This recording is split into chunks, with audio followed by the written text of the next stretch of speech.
Olá, meus irmãos, minhas irmãs, sejam bem-vindos a mais este nosso encontro, que estamos aí seguindo o estudo do livro do Deuteronômio. Iniciemos em nome do Pai, do Filho e do Espírito Santo. Amém.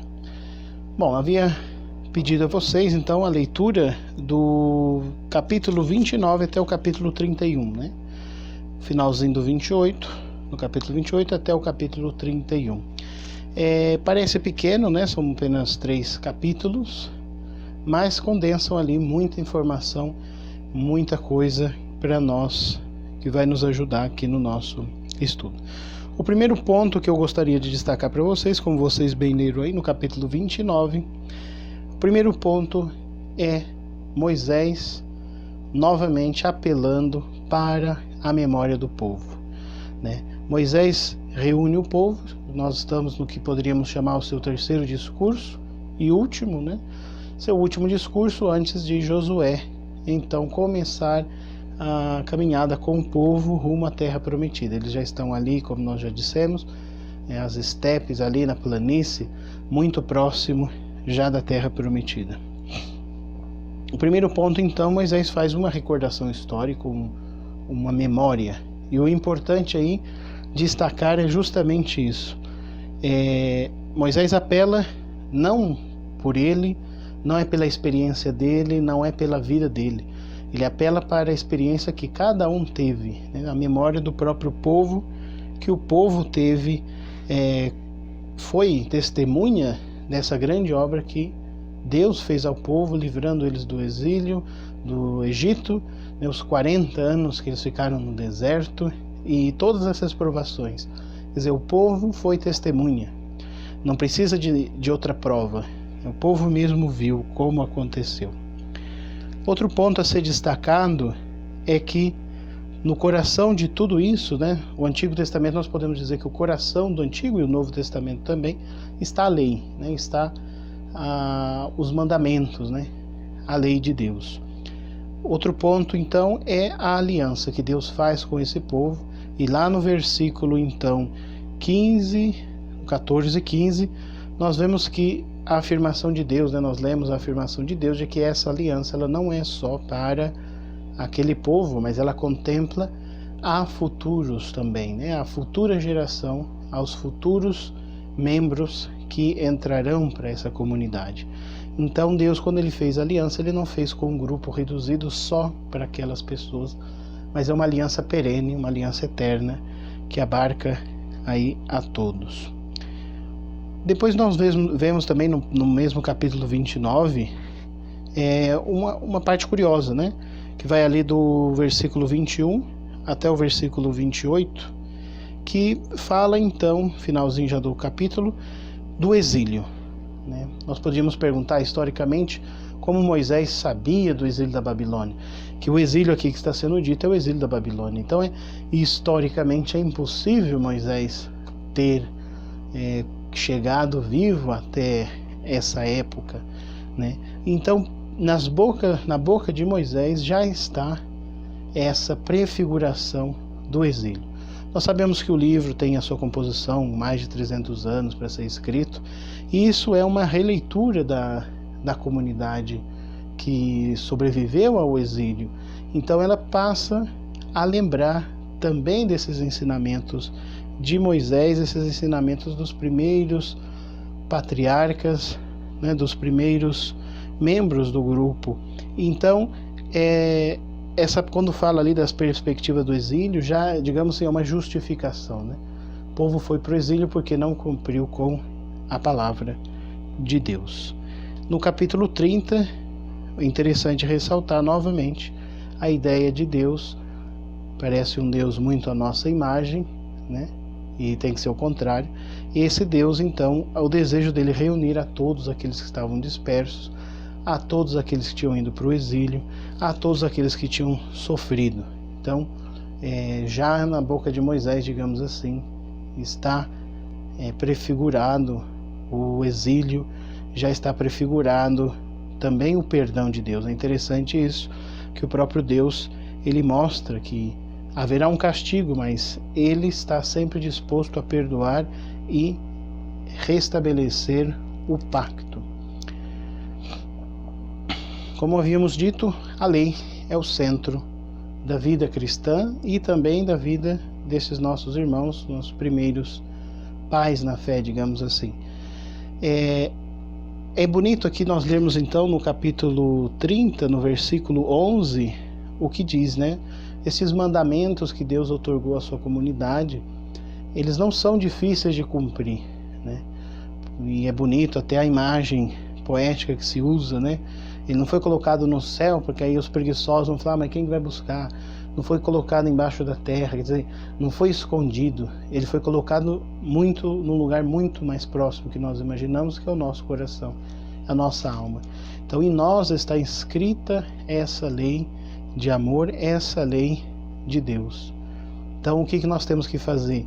O nosso único dever agora é cumprir essa lei, é observar esses mandamentos.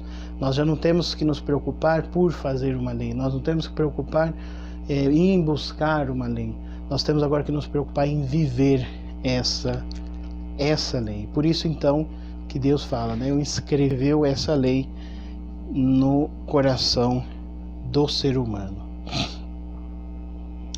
Bom, nós temos que também levarmos em consideração que o livro também aqui no próprio capítulo 30 sempre vai falar de duas coisas, que nós temos que obedecer a Deus e abandonar a idolatria, os deuses falsos e tudo aquilo que nos afasta do caminho de Deus. E nos coloca então que a condição para ser seguidor de Cristo, a condição para que você possa entrar nessa terra prometida e ganhar as bênçãos, as heranças, é o exercício da sua liberdade. E Deus vai dizer, eu coloco na sua frente o bem e o mal, a bênção, a maldição, a vida e a morte. E Deus usa uma expressão muito forte, né? Ele diz, né? Eu coloco o céu e a terra como testemunhas contra vós, né? Eu vos propus, né? A bênção ou a morte, a vida ou a morte, né? A bênção ou a maldição. E ainda Deus dá uma dica, né? Escolha a vida, para que você tenha vida e seus descendentes também. Então, o nosso exercício é um exercício, o exercício cristão é um exercício da liberdade. Nós não podemos perder isso de vista. O cristão hoje, ele mais do que nunca, é chamado a exercer a sua liberdade, escolhendo sempre o que é bom. Nós temos aí uma pequena menção sobre Josué, no versículo 7 do capítulo 31, né, que Moisés então chama Josué, que é quem vai guiar o povo e entrar com o povo na terra prometida. É bonito também a gente ver que Deus já fala para Moisés, né? Chama Moisés de lado e conta para Moisés como que vai ser essa história. E diz, olha, eles vão entrar na terra prometida, mas vão se esquecer da lei, vão se prostituir, vão se entregar aos falsos deuses e vão cair na tristeza, na amargura, em guerras, em conflitos. Então, é um diálogo bonito que tem entre Deus e Moisés, e Deus já conta para Moisés o que vai acontecer com esse povo. Chegamos então ao final desse nosso encontro e ao final também desse capítulo 31. Então esses temas são temas centrais dessa parte. Vale ressaltar e trazer mais uma vez, dar mais importância ao tema da liberdade, né? Ao tema do exercício da liberdade. Ter fé implica sim num exercício correto da liberdade, né? Em escolher a vida, em escolher o bem. Então, meus irmãos, não tem como ser cristão, não tem como seguir a Cristo, acreditar em Deus e ficar de braços cruzados. A vida, ela necessita da nossa decisão. Não fique esperando então cair do céu o mundo perfeito, a sociedade perfeita, a família perfeita, os amigos perfeitos, os companheiros perfeitos. Isso não vai acontecer. E para que isso aconteça, é a vontade de Deus, obviamente, mas para que isso aconteça vai ser necessário muito suor, vai ser necessário é a sua decisão, o seu compromisso, o seu comprometimento. A lei foi dada. Deus fez todo o trabalho de nos mostrar o caminho, de pegar-nos pela mão e levar por esse caminho. Mas Ele já não pode mais te obrigar. Então, a lei, ela é condição para o exercício da liberdade. E mais que condição para o exercício da liberdade também, é o único modo como nós podemos exercer e manifestar a nossa fé, exercer o nosso batismo. Para o nosso próximo encontro, eu gostaria que vocês lessem então o Cântico de Moisés, que é o capítulo 32 até o 34. Vamos ter aí a parte do Cântico e terminamos o nosso livro de Deuteronômio. Então foi um mês muito agradável, podermos ter lido esse livro de Deuteronômio. Espero que vocês tenham aprendido bastante, ao menos algumas noções, porque isso vai ajudar vocês na leitura de toda a Bíblia. Nós já dissemos, a Bíblia eu não posso ler só o Deuteronômio e esquecer o resto. Então tem que ser lido numa visão de conjunto. E essa visão de conjunto, o livro de Deuteronômio nos traz estes elementos que são essenciais para a nossa vida, para a nossa fé. O livro de Deuteronômio está muito enraizado na questão social, na questão da vida prática. Então não existe uma dissociação entre fé e vida prática.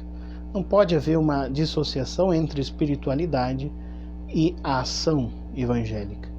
Essas duas tendências, quando se polarizam, o só rezar ou o só fazer obras de caridade, elas caem, elas se necessitam mutuamente para que possam então as duas frutificar e serem valorizadas. Bom, fiquem com Deus, que a Virgem Maria nos proteja, em nome do Pai, do Filho e do Espírito Santo. Amém.